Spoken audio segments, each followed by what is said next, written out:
आज हम लोग फलन के फलन का अवकलन गुणांक पढ़ेंगे। अवकलन के अध्याय को हम लोग थोड़ा आगे बढ़ा रहे हैं और उससे थोड़ा कठिन प्रश्नों को पढ़ेंगे।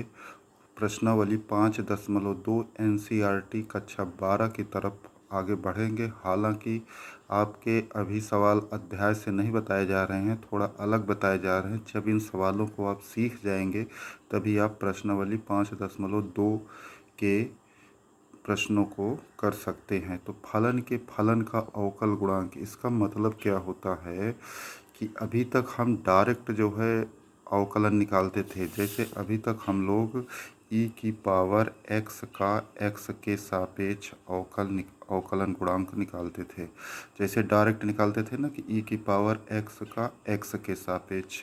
अब हमको निकालना है, जैसे यहाँ पे डायरेक्ट x नहीं लिखा रहेगा, यहाँ पर आपको 5x या 4x या कुछ भी दिया रह सकता है, या e की पावर जो है x स्क्वायर हो सकता है।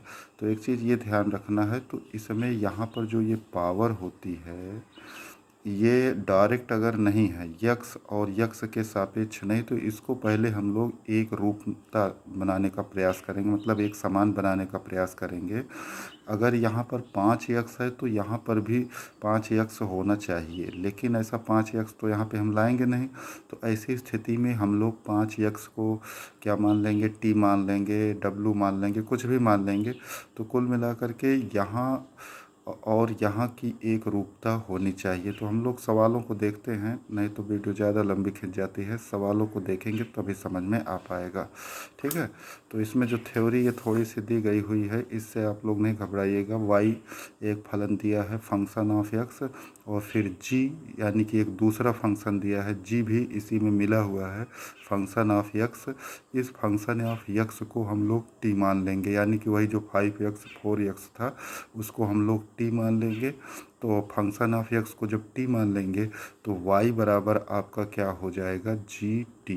तो फार्मूला आपका ये बन जाएगा dy/dx। आप लोग केवल इसको ध्यान रखो, बस इससे आप लोग परेशान ना हो। dy/dx बराबर क्या हो जाएगा, dy/dt इंटू dt/dx।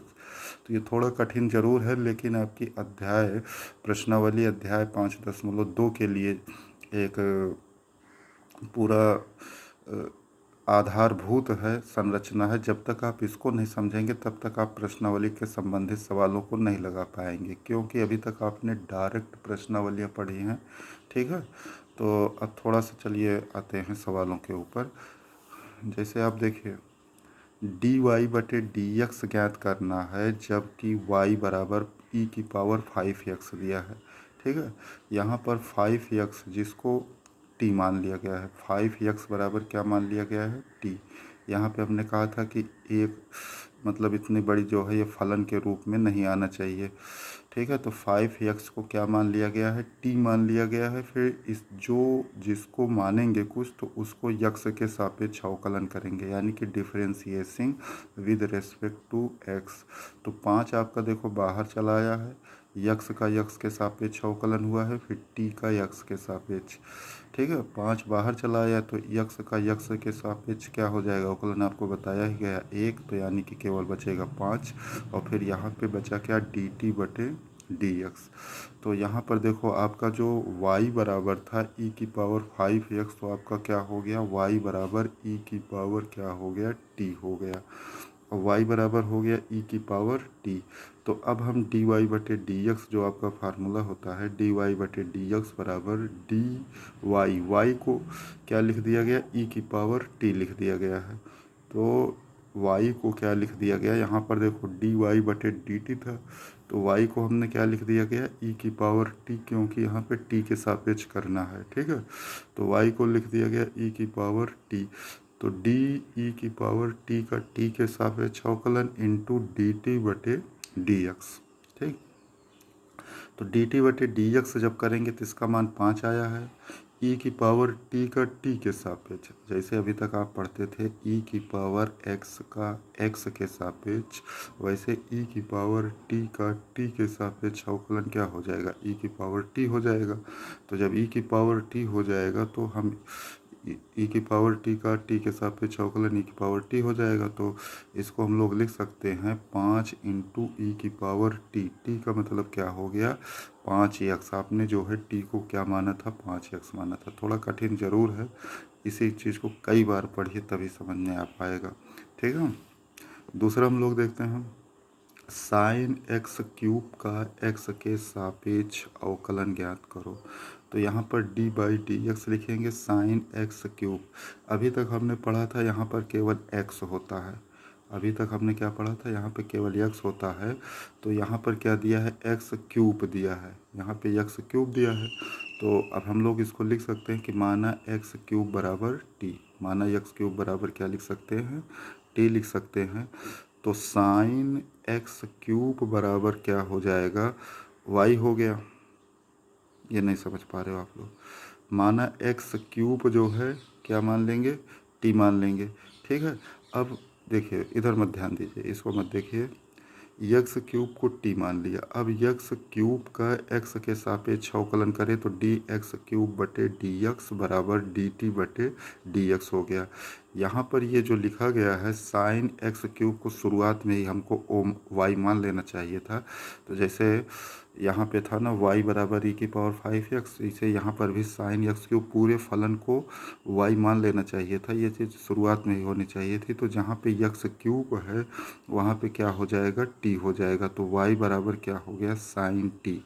यानी कि साइन एक्स क्यूब को इस तरह समझ लीजिए कि जैसे साइन एक्स क्यूब को पूरा वाई मान लिया गया।